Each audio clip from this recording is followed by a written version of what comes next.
ओम शांति। आवाज थोड़ी सी बढ़ा दो, थोड़ी सी। ओम शांति, ओम शांति, ओम शांति। तो आज 23 सितंबर 2025 है। बाबा ने कहा, मीठे बच्चे, हर बात में योग से काम लो। हर बात में योग से काम लो। बाप से कुछ भी पूछने की बात नहीं।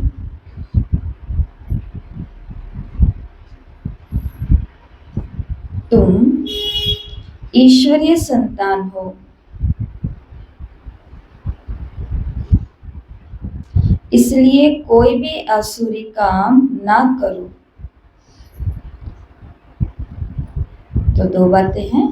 पहला, हर बात में योग बल से काम लो, बाप से पूछने की भी दरकार नहीं।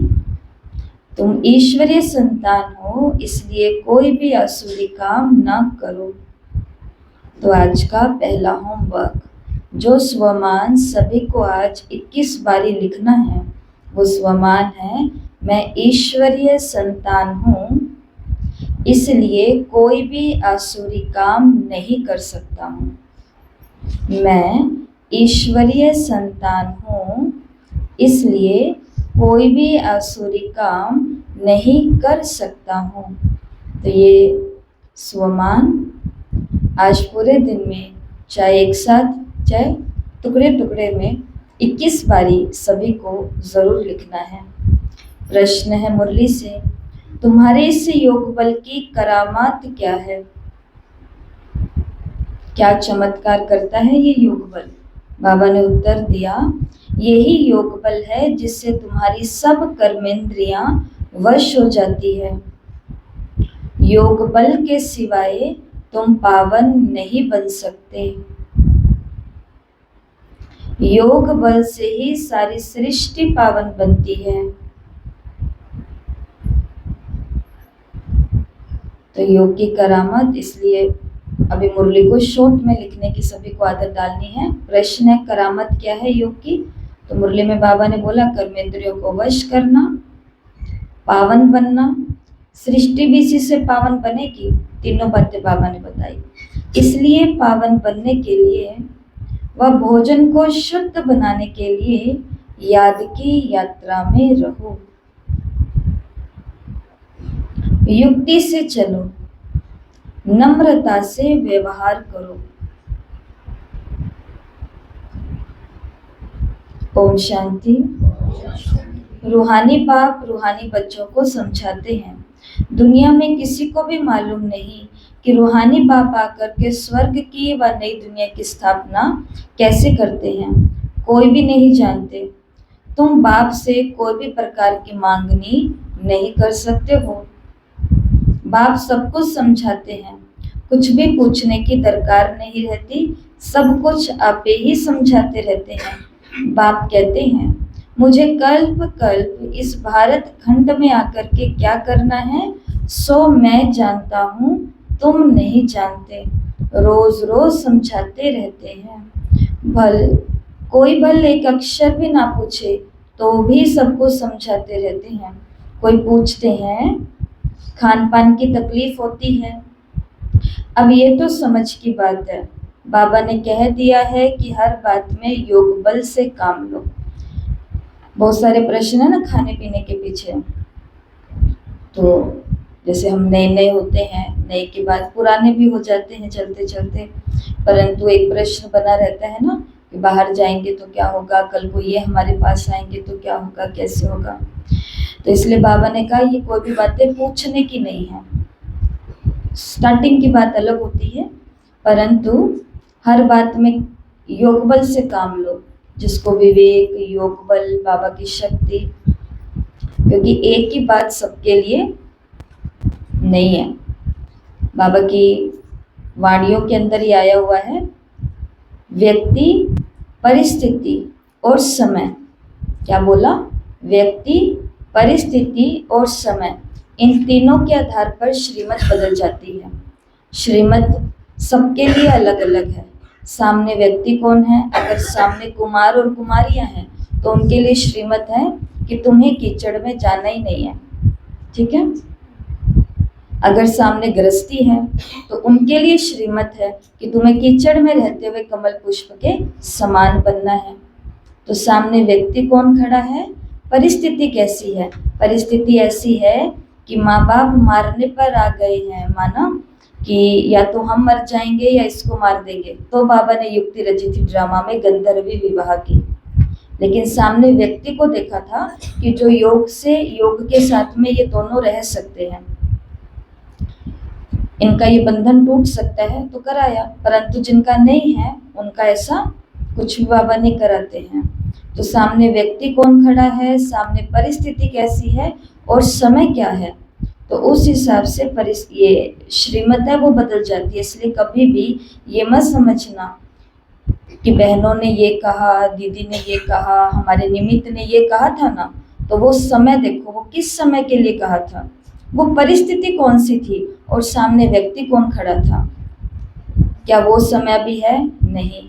क्या वो परिस्थिति अभी है? नहीं। क्या वो व्यक्ति उनके सामने खड़ा है? नहीं, अभी तो व्यक्ति बदल गया है। इसलिए समय, परिस्थिति और व्यक्ति, अंडरलाइन रखना इस बात को। श्रीमत इन तीनों के आधार पर होती है। इसलिए बाबा ने कहा जो योग में रहेगा अपने आप उसको मालूम पड़ेगा कि अब इस परिस्थिति समय के हिसाब से कौन सी मत बाबा की काम आएगी। इसलिए बाबा ने कह दिया है कि कोई भी बात पूछो नहीं, हर बात योग बल से काम लो, याद की यात्रा से काम लो, और कहाँ भी जाओ तो मुख्य बात बाप को जरूर याद करना है और कोई भी आसुरी काम नहीं करना। हम ईश्वरीय संतान हैं, वो है सबका बाप, सबके लिए शिक्षा एक ही देंगे। बाप शिक्षा देते हैं, बच्चे स्वर्ग का मालिक बनना है, सभी का एक ही शिक्षा है ना, यहाँ पे पढ़ाई एक ही है, लक्ष्य एक ही है, स्वर्ग का मालिक बनना है। राजाई में भी पोजीशन तो होती है ना, हर एक के पुरुषार्थ अनुसार मर्तबा होता है। पुरुषार्थ बच्चों को करना है और प्रारब्ध भी बच्चों को ही पानी है। पुरुषार्थ कराने के लिए बाप आते हैं, तो युद्ध भी अर्जुन को ही लड़ना है और युद्ध में जीतना भी अर्जुन को ही है। अब भगवान तो केवल साथ में क्यों है? डायरेक्शन देने के लिए, डायरेक्शन देने के लिए। तो पुरुषार्थ बच्चों को करना है, प्रारब्ध भी बच्चों को पानी है। पुरुषार्थ कराने के लिए बाप आते। तुमको कुछ भी पता नहीं था कि बाप कब आएंगे, आकर क्या करेंगे, कहाँ ले जाएंगे। बाप ही आकर के समझाते हैं ड्रामा प्लान अनुसार। तुम कहाँ आकर के गिरे हो, एकदम ऊंची चोटी से। जरा भी बुद्धि में नहीं आता कि हम कौन हैं। अब महसूस करते हो ना, तुमको स्वप्न में भी नहीं था कि बाप आकर क्या करेंगे, तुम कुछ भी नहीं जानते थे। अब बाप मिला है तो समझते हो। ऐसे बाप के ऊपर तो न्योछावर होना पड़े। जैसे पतिव्रता स्त्री होती है तो पति पर कितना न्योछावर हो जाती है, चिता पर डरने से, चिता पर चढ़ने से भी नहीं डरती है। कितनी बहादुर होती है, आगे चिता पर बहुत चढ़ती थी। यहाँ तो बाबा ऐसी कोई तकलीफ नहीं देते ना। कि अगर सोचो ऐसा होता कि जो गृहस्थ में रहते और सेवा स्थानों पर आने के बाद समर्पित होना चाहते हैं दोनों ही जगह पर, तो उनको ये चिता पर बैठना पड़ेगा। ऐसी कोई कंडीशन बाबा ने रखी है? नहीं रखी है। समर्पण कहाँ का है? बुद्धि का है। तो बाबा ने कहा यहाँ पर तो कोई भी तकलीफ नहीं है, भल नाम ज्ञान चिता है, परंतु यहाँ जलने की कोई बात नहीं है। बाप बिल्कुल ऐसे समझाते हैं जैसे मक्खन से बाल। बच्चे समझते हैं बरोबर जन्म जन्मांतर का सिर पर बोझा है, कोई एक अजामिल नहीं है। हर एक मनुष्य एक दो से जास्ती अजामिल है। मनुष्यों को क्या पता कि पास्ट जन्म में क्या क्या किया है। अभी तुम समझते हो पाप ही किए हैं, वास्तव में पुण्य आत्मा एक भी नहीं है, सब है पाप आत्माएं। पुण्य करें तो पुण्य आत्मा बन जाए। पुण्य आत्माएं होती हैं सतयुग में। कोई ने हॉस्पिटल आदि बनाई सो क्या, सीढ़ी उतरने से थोड़े ही बच सकते हैं। तो बाबा संस्कारों की और गुणों की बात कर रहे हैं। चढ़ती कला तो नहीं हो सकती ना, गिरते ही जाते हैं। तो ये बाप तो ऐसा बिलव्ड है जिस पर कहते हैं कि जीते जी न्योछावर हो जाएं, क्योंकि पतियों का पति और बापों का बाप है। तो जीते जी क्या हो जाना चाहिए? न्योछावर, बलि चढ़ जानी चाहिए। लेकिन बलि कौन सी स्वीकार होती है? जो बकरा भी हाँ हाँ करता है, तो मतलब गर्दन हिलाता है, उसकी बलि स्वीकार होती है। तो ऐसे ही अगर देखो, एक होता है, दो शब्द है, एक है संकल्प और दूसरा है समर्पण। संकल्प सभी का है, कौन सा? कि मैं बाबा की बन करके रहूं। लेकिन संकल्प के अंदर विकल्प भी आ सकते हैं, ऑप्शन भी आ सकते हैं कि बाबा भी चाहिए और साथ में ये भी चाहिए, बाबा भी ना छूटे और ये भी ना छूटे, वो भी मेरा पतियों का पति है और ये भी मेरे स्वामी नाथ रिश्ते और ये सब कुछ है। आज की मुरली के अंदर यही, इसलिए आपको बता रहे हैं। 1981 की जो मुरली आज हम पढ़ने वाले हैं, आशिक माशूक की, तो उसके अंदर यही पतिव्रता जो बाबा बातें बता रहे हैं वही है। तो संकल्प के अंदर क्या हो सकता है? विकल्प मिक्स हो सकता है, ऑप्शन आ सकते हैं। लेकिन समर्पण के अंदर, समर्पण का मतलब है बलि चढ़ चुके हैं, अब गला कट चुका है, फांसी लग चुकी है, उसके बाद में कुछ भी नहीं रहता है, हो गया पूरा। इसलिए बाबा ने कहा कि ऐसे बाप के लिए कहते हैं कि जीते जी न्योछावर हो जाए, क्योंकि पतियों का पति बापों का बाप सबसे ऊंच है। बच्चों को अभी बाप जगा रहे हैं, जाग गए हैं सारे, तो सो तो नहीं रहा, तो कौन सी नींद से जगा रहे हैं बाबा? दोनों ही नींद है, अज्ञान की भी नींद है और आंख की भी नींद है, तो बाबा जगा रहे हैं। ऐसा बाबा जो स्वर्ग का मालिक बनाते हैं, कितना साधारण है। शुरू में बच्चियां जब बीमार पड़ती थी तो बाबा खुद उन्हों की सेवा करते थे, अहंकार कुछ भी नहीं। बाप दादा ऊंचते ऊंचे कहते हैं, जैसे कर्म मैं करूंगा या कराऊंगा, दोनों एक ही जैसे हो जाते हैं। पता थोड़ी पड़ता है, शिव बाबा और ब्रह्मा बाबा, पता नहीं पड़ता कि शिव बाबा ब्रह्मा बाबा से ये सेवा करा रहे हैं या ब्रह्मा बाबा ये सेवा कर रहे हैं, ऐसा बाबा ने कहा। क्योंकि अहंकार दोनों ही पिता को नहीं है, पता थोड़ी पड़ता है बाप क्या करते हैं, दादा क्या करते हैं। कर्म अकर्म विकर्म की गति बाप ही बैठ समझाते हैं। बाप बहुत ऊंच है, माया का भी कितना प्रभाव है।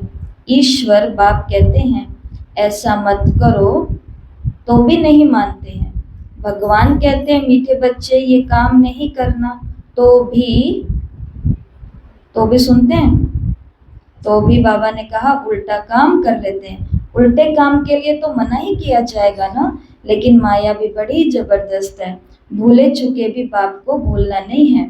कुछ भी करे कुछ भी करे, मारे अथवा कूटे, ऐसा तो कुछ बाप करते नहीं है।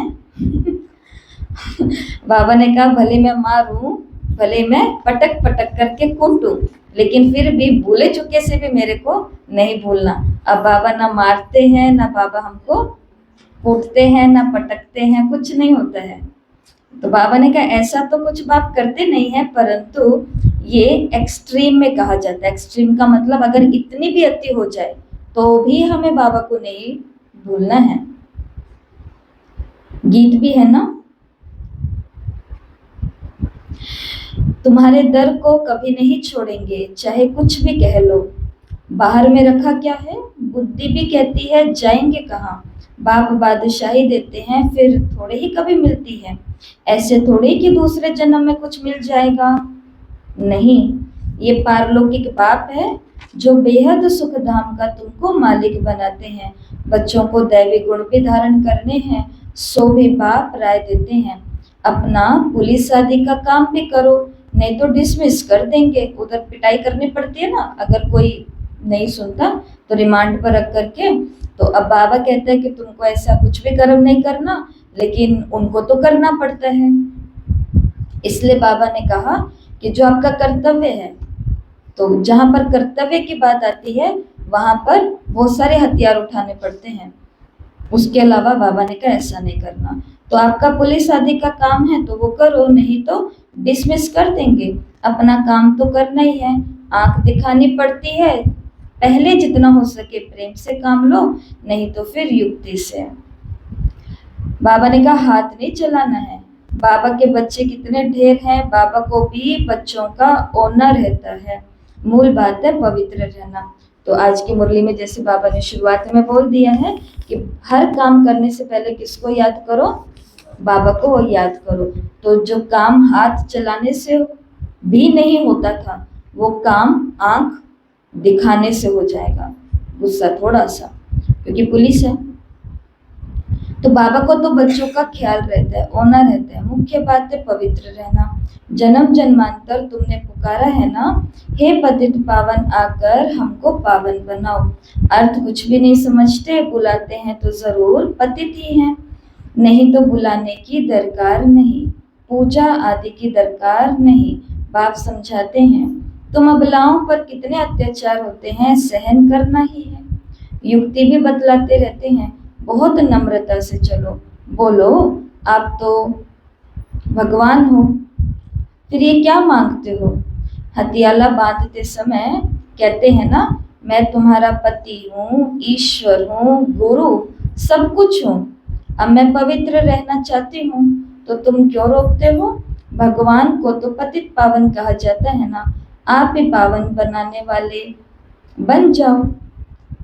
ऐसे प्यार से नम्रता से बात करनी चाहिए। बाबा युक्ति बता रहे हैं लौकिक वालों को धारणा के लिए। क्रोध करें तो फिर फूलों की वर्षा करो, मारते हैं उसके बाद फिर अफसोस भी करते हैं। जैसे शराब पीते हैं तो बड़ा नशा चढ़ जाता है, अपने को डैश समझते हैं। क्या समझते हैं, बादशाह समझते हैं। लेकिन ये तो ये विष भी ऐसी चीज है, बात मत पूछो। पछताते भी हैं, परंतु आदत पड़ी है तो वो टूटती नहीं है। एक दो बार विकार में गया, बस नशा चढ़ा, फिर गिरते रहेंगे। जैसे नशे की चीज खुशी में लाती है, विकार भी ऐसे ही हैं। यहाँ फिर बड़ी मेहनत है, सिवाय योग बल के कोई भी कर्मेंद्रियों को वश नहीं कर सकते हैं। योग बल की ही करामात है, तब तो नाम मशहूर है। बाहर से आते हैं यहाँ योग सीखने, शांति में बैठे रहेंगे, घर बार से दूर हो जाते हैं। वो तो है आधा कल्प के लिए आर्टिफिशियल शांति। किसको सच्ची शांति का मालूम नहीं है। बाप कहते हैं बच्चे, तुम्हारा स्वधर्म ही है शांत। इस शरीर से तुम कर्म करते हो, जब तक शरीर धारण ना करें तब तक आत्मा शांत रहती है, फिर कहाँ न कहाँ जाकर के प्रवेश करती है। यहाँ तो फिर कोई कोई सूक्ष्म शरीर में भी धक्के खाती रहती है। फिर छाया के शरीर होते हैं, कोई दुख देने वाले होते हैं और कोई अच्छे होते हैं। अच्छे होते हैं उनको पितर बोलते हैं, और जो दुख देने वाले होते हैं उनको प्रेत बोलते हैं। सुना है ना सभी ने। तो पितर जो होते हैं वो भी सूक्ष्म शरीर वाले हैं, वो भी यही हैं, और वो भी दूसरे वाले भी यही हैं। परंतु जो आत्मा बाबा ने कहा दुख देती देती गई है, तो वो दुखी होकर के ही जाएंगे, और जाने के बाद भी ज़्यादा याद करते हैं, ज़्यादा ये सब चीज़ें करते हैं, पीछे तो छूटी हुई हैं, तो फिर क्या करते हैं, पीछे वालों को भी दुख देते हैं, दुखी करते हैं। और सुख देने वाला भी अपने कर्मों के हिसाब से आगे चला गया है, परंतु बीच बीच में उसका सूक्ष्म शरीर आकर के अपने पीछे वालों को क्या दे करके जाता है, सुख दे करके जाता है। इसलिए लोग ऐसा बोलते हैं, हमने सुना है और अनुभव भी किया है कि कोई धर्मात्मा किसी के घर से गई है, माना, जिसका पूरा जीवन ग्रस्त में रहते हुए भी एक संत की तरह रहा है, बहुत ही उत्तम। शरीर छूटने के बाद में जो काम जीते जी वो नहीं कर पाए, हो ही नहीं सकता था, 2 हाथ पैर वाला मर्यादा के अंदर होता है, संसाधन ही नहीं होते हैं पूरे, तो क्या ही कर सकता है। वो काम शरीर छूटने के बाद वो अपने पीछे वालों के लिए कर देते हैं, और फिर वो सबके अंदर से क्या बात निकलती है कि वो हमें मदद कर रहे हैं, वो हमें मदद कर रहे हैं। लेकिन बाबा के बच्चे इन बातों में टू मच नहीं जाते हैं। बाबा से ज्यादा मदद कोई नहीं कर सकता। वो कौन सी मदद कर सकते हैं, मदद जो होती है वो आपको बता देते हैं, वो करते भी हैं। कौन सी मदद करते हैं? वो कोई काम अटके हुए थे उनके जाने से पहले, वो काम का सॉल्यूशन वो जाने के बाद कर देते हैं, अगर कोई बहुत प्योर आत्मा है। दूसरा, धन की, संपदा की, इन चीज़ों की मदद कर सकते हैं, परंतु आत्मा के साथ में जो चीज़ें जुड़ी हुई है उसकी कोई भी मदद वो नहीं कर सकते हैं, क्योंकि वो भगवान नहीं है, वो एक इंसान ही थे। पिछले जन्मों के विक्रम विनाश नहीं कर सकते। हाँ, ना पिछले जन्मों के विकर्म विनाश कर सकते हैं, ना इस जन्म में आत्मा को कुछ दे सकते हैं। क्या दे सकते हैं? ऊपर से सारी मदद करेंगे, पर आत्मा जो सारा दिन अशांति में धक्के खा रही है इधर उधर, कभी इसके पास, कभी इसके पास, कभी यहाँ, कभी वहाँ, कभी सिर फोड़ रहे हैं, कभी क्या कर रहे हैं, चीजें आती जा रही हैं, परंतु अंदर की अशांति भी खत्म नहीं हो रही है। इसका समाधान कौन कर सकता है? वो सिर्फ परमात्मा कर सकते हैं, या फिर हमारे जो भी ये फरिश्ते हैं, ये भी ऊपर की सारी मदद कर रहे हैं। हाँ, तो जो सेवाएं बढ़ रही हैं, सेवा केंद्र खुल रहे हैं, ये सब जो हो रहे हैं, ये कौन लेकर के आ रहा है? ये वही तो आत्माएं भेज रही हैं सब बाबा के स्थानों पर। तो ऐसा जैसे महसूस करें। तो बाबा ने कहा कोई बहुत सुख देते हैं, कोई बहुत दुख देते हैं, और कोई तो बहुत ही दुख देते हैं। कोई जैसे साधु महात्मा होते हैं, सब प्रकार के हैं। इसलिए अंत समय कौन याद रहना चाहिए? देखो, बाबा याद रहेगा तो अच्छी बात है, नहीं तो अगर हम पूरे जिंदगी में बहुत अच्छे रहे हैं और किसी को याद करते करते गए हैं, तो मरने के बाद भी उन्हीं को मदद करते रहेंगे, ना अपने भी कर्म विनाश कर पाएंगे, ना और कुछ कर पाएंगे। और अगर दुख देते देते गए हैं, दुखी कई हैं, वो दुख देते तो नहीं है, परंतु सारा दिन दुखी जरूर रहते हैं। तो अगर ऐसी अनुभूति में गए हैं तो भी हमारी गति कोई बहुत अच्छी नहीं होने वाली है। तो बाप समझाते हैं, मीठे मीठे सिकिलते बच्चों, तुम 5000 वर्ष के बाद फिर से आकर के मिले हो, क्या लेने के लिए? क्या लेने के लिए? सुबह सुबह बताओ, उठ करके फिर उधर आजकल तो योग भी चल रहा है, वो भी करके संगठित वाला पूरा लंबे वाला, अच्छा, उसके बाद में नहा धो करके आप इतने महीनों से सालों से लगातार बाबा के घरों में सब जाते हैं, क्या लेने के लिए? ऐसा क्या है जो सुबह सुबह ही भरेगा? बाबा से प्यार, सुख शांति, बादशाही, पूरी लॉटरी। सुबह हर चीज का टाइम होता है। जैसे दीपावली आने वाली है, तो दीपावली पर बहुत जगह एडवर्टाइजमेंट होती है लॉटरी वाली, तो सीजन पर ही होता है सब चीजें। तो सुबह सुबह और बाबा को लूटने जो चित्त चोर है उसी के ही ऊपर डाका मारने के लिए, हाँ जी, लूट लेते हैं।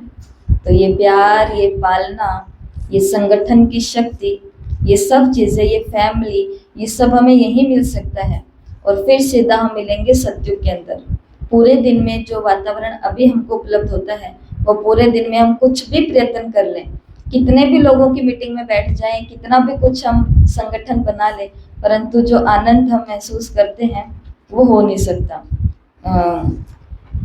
अपने क्लास में अभी एक माता बैठे हैं, तो उन्होंने 1-2 दिन पहले बोला कि मेरी इतनी तबीयत खराब थी, इतनी तबीयत खराब थी कि घर के जो बच्चे हैं उन्होंने बोला कि आपको जाना ही नहीं है क्लास, माना रेस्ट ही करना है। तो कहते 2 दिन तो मेरी बिल्कुल शक्ति नहीं थी, मतलब बिल्कुल भी शक्ति नहीं थी कि मैं खड़ी भी हो सकूं बिस्तर से।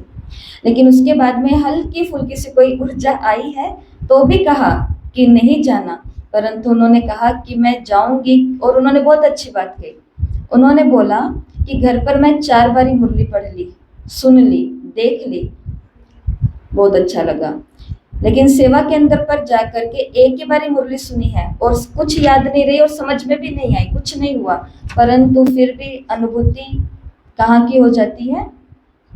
पूरा दिन लगता है कि आज का दिन सफल हो गया, बढ़िया, अच्छा हो गया। तो वो कब होता है? जब शुरुआत विधि पूर्वक होती है, अव्यक्त मुरली। अगर यहाँ पर जो ब्राह्मण विधि पूर्वक रहेगा, सतयुग में, त्रेता में और द्वापर में खास आकर के विधि पूर्वक सभी चीजें उधर मिलेंगी और इधर विधि पूर्वक उनकी पूजा होगी। तो जिन देवियों की, जिन देवताओं की विधि पूर्वक पूजा हो रही है, उन्होंने संगम पर विधि पूर्वक हर एक चीज में अपनी हाजिरी लगाई है। अमृत वेले अटेंडेंस, बाबा के आगे अपनी कक्षा के अंदर हाजिरी, अपने संगठन के अंदर हाजिरी, सेवाओं के अंदर हाजिरी। अपने कल बाबा ने मुरली के अव्यक्त इशारे में बोला कि तुमको पंखा देना है, पंखा लगाना है। पंखा कहाँ लगाना है? पंखा कैसे लगता है? विनाश की ज्वाला को तुम्हें पंखा देना। और पंखा कौन सा है? सेवा केंद्रों पर चलने वाले योग के संगठित प्रोग्राम। तो ये है बाबा ने कहा पंखा। तो ऐसे हाजिरी लगानी। तो बाबा ने कहा क्या लेने आए हैं? तो आपने कहा बाबा को लूटने आए हैं, डाका मारने आए हैं, प्यार सुख शांति शक्ति लेने के लिए आए हैं, पढ़ने आए हैं। तो बाप ने बताया है तुमको क्या मिलने का है, बाबा आपसे क्या मिलना है, अब तो ये प्रश्न भी नहीं है।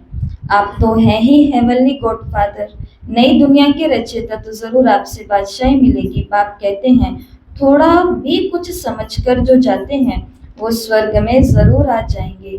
हम स्वर्ग की स्थापना करने आए हैं। बड़े ते बड़ा आसामी है भगवान और प्रजापिता ब्रह्मा। तुम जानते हो विष्णु कौन है? और कोई को भी पता नहीं है। तुम तो कहेंगे हम इनके घराने के हैं। ये लक्ष्मी नारायण तो सत्युग में राज्य करते हैं। ये चक्र आदि वास्तव में विष्णु को थोड़े हैं। ये अलंकार तो तुम ब्राह्मणों के हैं।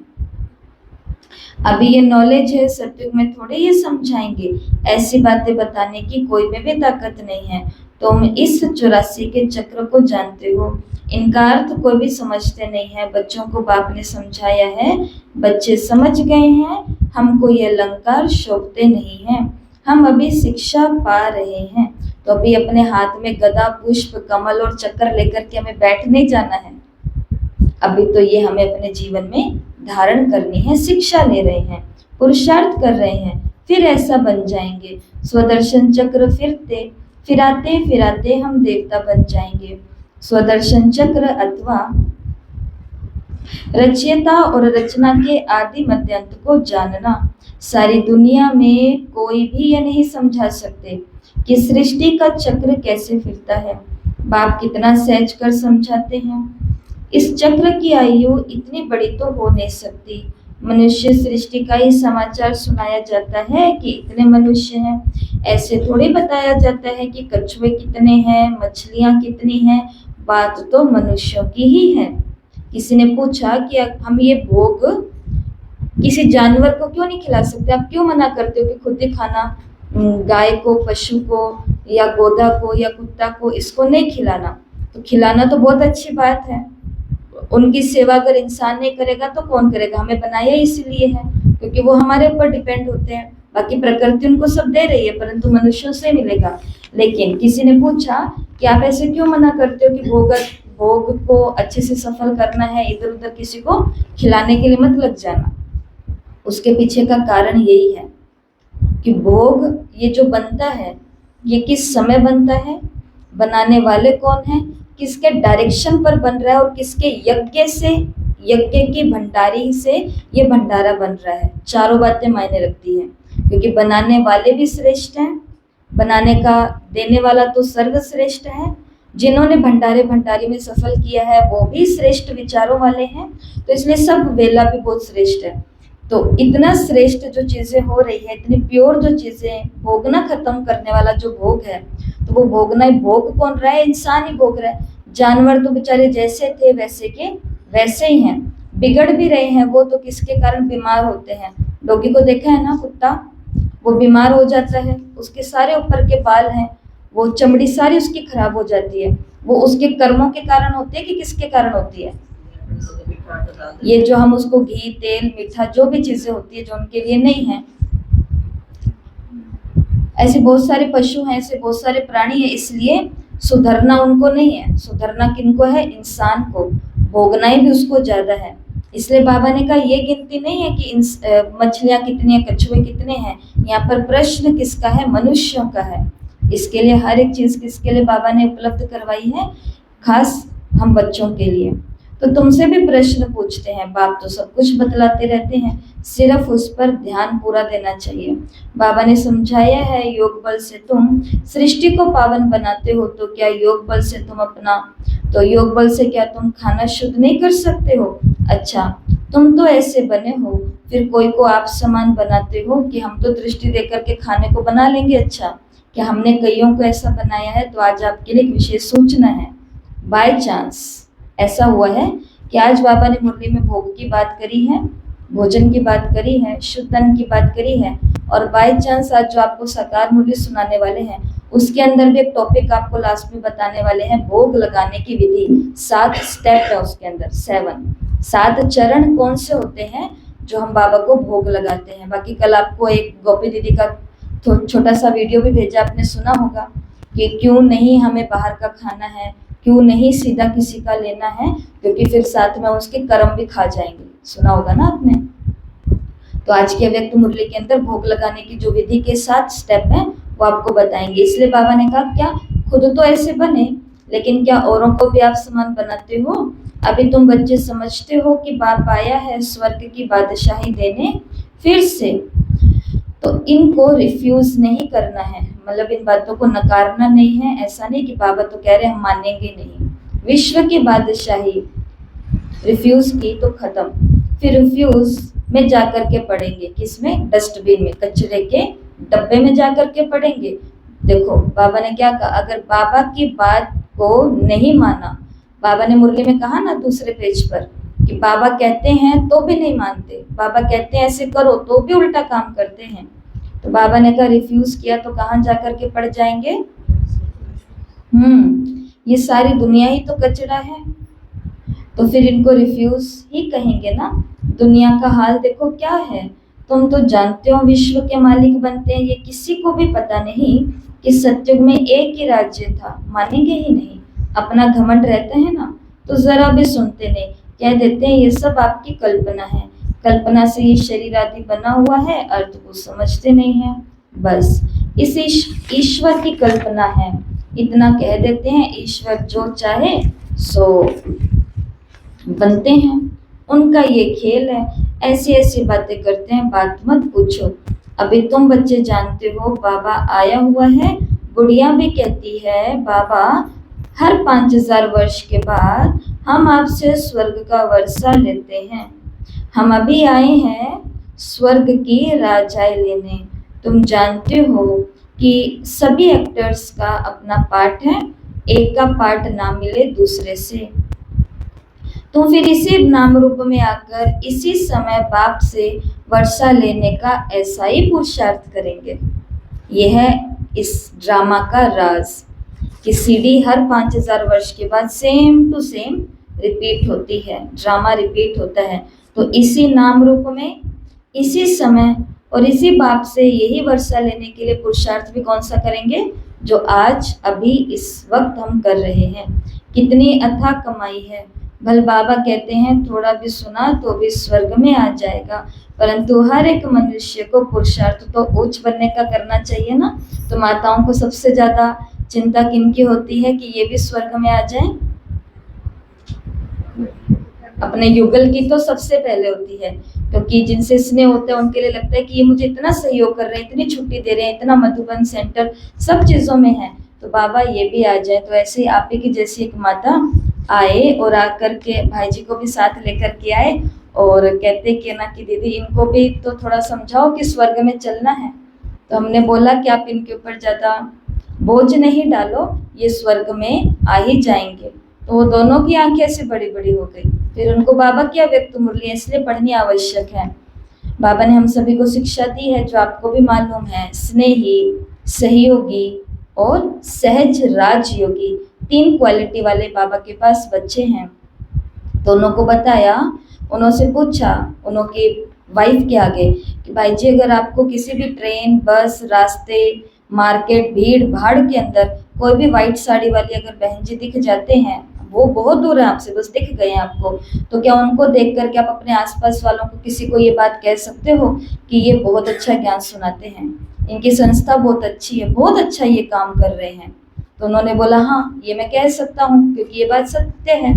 ठीक है जी। फिर उनसे दूसरा प्रश्न पूछा उनकी वाइफ के आगे कि भाई जी अगर ये आपको बोलें कि मुझे आज उधर सेंटर पर छोड़ करके आओ, मुझे आज मधुबन की टिकट कटवा करके दो, मुझे यज्ञ सेवा के लिए थोड़ा सा सहयोग चाहिए, तो क्या आप इनको वो अनुमति दे सकते हैं, इनको सहयोग दे सकते हैं? कहते कि अभी मैं ही तो इसको यहाँ लेकर के आया हूँ, हम भी तो सहयोग दे रहे हैं, तो हमें तो खुशी होती है कि भाई तुम जाओ, तुम्हारी पूंछ पकड़ लेंगे, ये आगे लाइन बोली है, तुम्हारी पूंछ पकड़ लेंगे। तो फिर उनको देखा बहन जी को, और उनको देख करके बोला कि आप चिंता मत करो, स्वर्ग के अंदर इनकी सीट फिक्स है। क्योंकि जो स्नेही होगा, जिसके दिल में किसी भी श्वेत वस्त्रधारी बहन जी को देख करके ये संकल्प उठेगा, वो कितनी भी दूर क्यों नहीं है, कि ये अच्छे बहुत होते हैं, इनका ज्ञान बहुत अच्छा है, इनका मधुबन सेंटर का माहौल बहुत ही अच्छा होता है। और दूसरा जो आपको सहयोग कर रहे हैं तन मन धन से लाने ले जाने की आदि आदि, तो सत्युग त्रेता अर्थात स्वर्ग ही है। तो कहीं ना कहीं इनों की सीट फिक्स जरूर है। तो बताओ आपके घर वालों की फिक्स है? फिक्स है। तो इतना हमको काम जरूर कराना है, उनके आगे यज्ञ की इतनी महान बातें रखनी है। और यज्ञ में महान बातें हैं, छुटपुट खेल तो पटाखे फुलझड़ियां तो सब जगह फूटती ही चलती रहती हैं, वो तो ऐसा ही है। परीक्षा पेपर आने बहुत इंपॉर्टेंट है। परीक्षा पेपर नहीं आएंगे तो अपनी चेकिंग नहीं होगी, अपनी कमी अपनी खासियत नहीं पता चलेगी, और हमारी ग्रोथ नहीं होगी। इसलिए वो तो चलता रहेगा ऐसे ही। परंतु हमारा यज्ञ बहुत महान है, यहाँ की समर्पिताएं बहुत महान है, यहाँ के जिज्ञासु बहुत महान है, यहाँ की हर श्रीमत व्यवस्था बहुत महान है। तो उनके अगर अंदर स्नेह जगाना है तो अपने घर वालों के आगे डायरेक्टली बिठा करके गीत नहीं गाने लग जाना, बैठेंगे नहीं वो कभी भी पास में। इनडायरेक्टली बातें करते करते सुनाते रहो, हमारे सेंटर पे ये होता है, हमारे सेवा केंद्र पर ये होता है, हमारी क्लास में ये होता है, हमारी पाठशाला में ये होता है, हमारे मधुबन में ये होता है। स्नेही से सहयोगी बनाओ। और बाबा ने कहा जो आज स्नेही हैं, सहयोगी हैं, वो अंत समय में जरूर योगी भी बन ही जाएंगे। कहाँ जाएंगे? हमारे पास से तो आएंगे ऑटोमेटिकली। इसलिए बाबा ने कहा भल किसी ने थोड़ा भी सुना तो भी स्वर्ग में आ जाएंगे, परंतु हर एक मनुष्य को पुरुषार्थ तो ऊंचा जाने के लिए करना चाहिए। तो पुरुषार्थ है फर्स्ट, इसलिए कर्म पहले है, फल बाद में है। अच्छा, मीठे मीठे सिकिलते बच्चों प्रति माता पिता बाप दादा का याद प्यार और गुड मॉर्निंग। रूहानी बाप की रूहानी बच्चों को नमस्ते। हम रूहानी बच्चों की रूहानी माता पिता बाप दादा को याद प्यार, नमस्ते, गुड मॉर्निंग, ओम शांति, शुक्रिया बाबा शुक्रिया, वाह बाबा वाह। धारणा के लिए मुख्य सार पहला, तो मेन पॉइंट्स को आप शॉर्ट के अंदर नोट डाउन कर लेना। पहला, जैसे बाबा बच्चों की सेवा करते हैं, कोई अहंकार नहीं, ऐसे फॉलो करना है। बाप की श्रीमत पर चलकर विश्व की बादशाही लेनी है, रिफ्यूज नहीं करनी है। कोई भी बात को टालना मटोलना, मना करना, मनमौजी जीवन जीना, ऐसा नहीं करना। तो बाप की श्रीमत पर चलकर विश्व की बादशाही लेनी है, रिफ्यूज नहीं करनी है। दूसरा, बापों का बाप पतियों का पति जो सबसे ऊंच है, बिलव्ड है, उस पर जीते जी न्योछावर हो जाना है। ज्ञान चिता पर बैठना है। कभी भूले चुके भी बाप को भूल उल्टा काम नहीं करना है। कभी भूले चुके भी बाप को भूल कोई उल्टा काम नहीं करना है, मतलब भूल से भी बाबा को नहीं भूलना है। वरदान, खुशियों के अकुट खजाने से भरपूर, खुशियों के अकुट खजाने से भरपूर, सदा बेफिक्र बादशाह भव।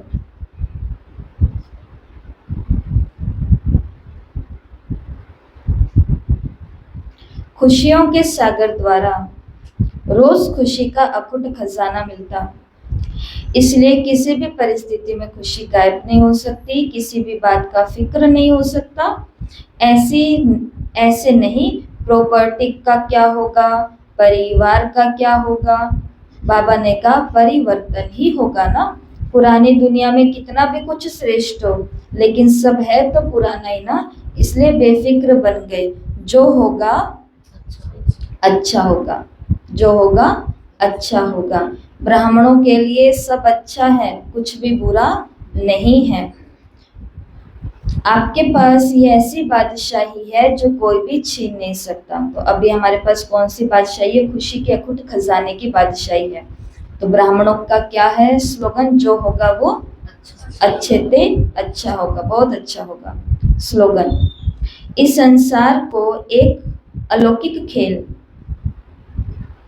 तो संसार है एक अलौकिक खेल और परिस्थितियों को खिलौना मानकर चलो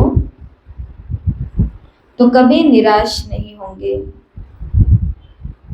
इस संसार को एक अलौकिक खेल और परिस्थितियों को खिलौना मानकर चलो तो कभी भी निराश नहीं होंगे।